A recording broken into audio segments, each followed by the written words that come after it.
females are larger than the males, so she's a nice big girl, and she's a handful, and Jen is the perfect person to be handling her. Why is the bald eagle called a bald eagle?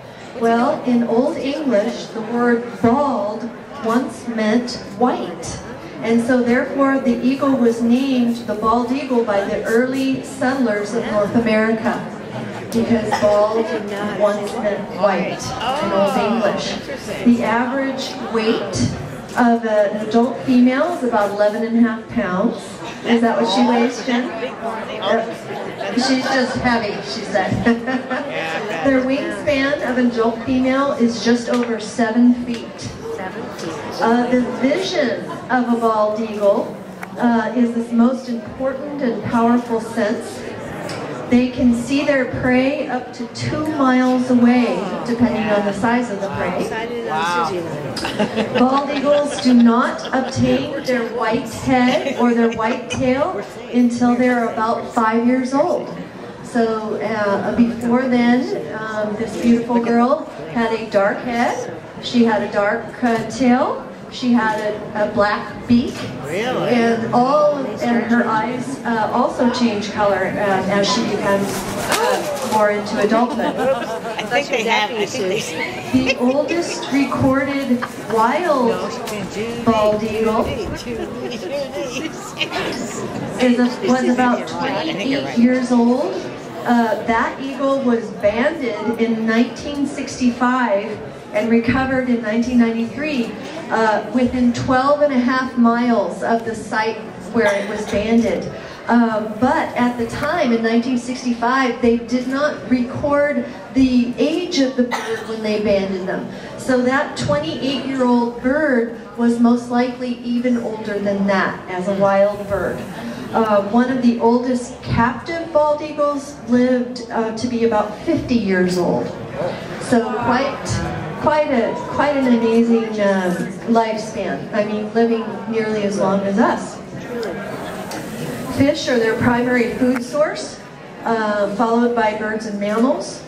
And the bald eagle eats an average of 1/2 to 1 pound of food a day. They don't need to eat every day. If food is abundant,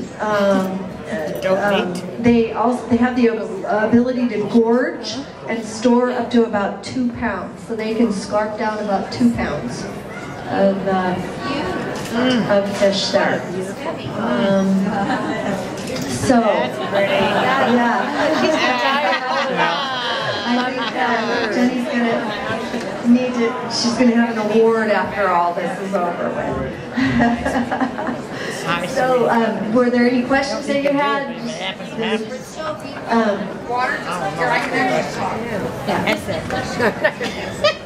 Water is a wonderful resource in captive management. There's 2 things. One is that it does give them a drink of water. The other thing is, and because they don't sweat like we do, they pant. And so they blow off a lot of water when they're panting. And the other thing is that when they're wet, they tend to stay a little calmer. Where are you going? All right, good job. Making them really wet helps them take their concern away from whatever's worrying them. So she's being remarkably good tonight. I'm so proud of her, but she weighs a ton. Don't she? So one more question, then I have to put her back because my arm is going to break. How heavy is she? I have not weighed her recently, but the females are the chunky ones, and she's been packing it away. I've been fortunate to be feeding her some kokanee from Department of Fish and Game when they spawn the kokanee in Taylor Creek, I think it is, between Tahoe and Echo. They saved kokanee for me, and so that's landlocked salmon. Are you going to go again? Is this thing scary? This is the first time she's let me talk. We don't name our birds. What's her name? We don't have names for any of our birds, and this has been a fairly easy transition for us because it goes back to that respect thing. We don't own them. You all do. You all do. So I'm just the caretaker.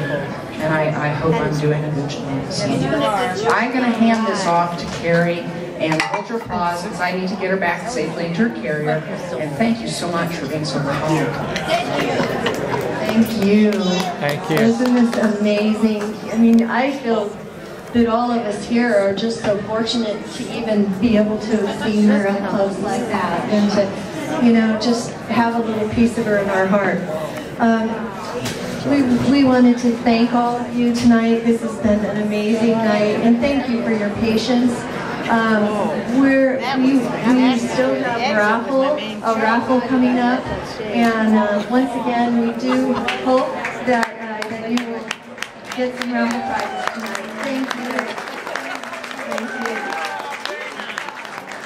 Jake's going to tell us a little bit more about the raffle. And folks, we know that it's been a little bit longer evening than what you wanted, but in just a few minutes we're going to have a raffle.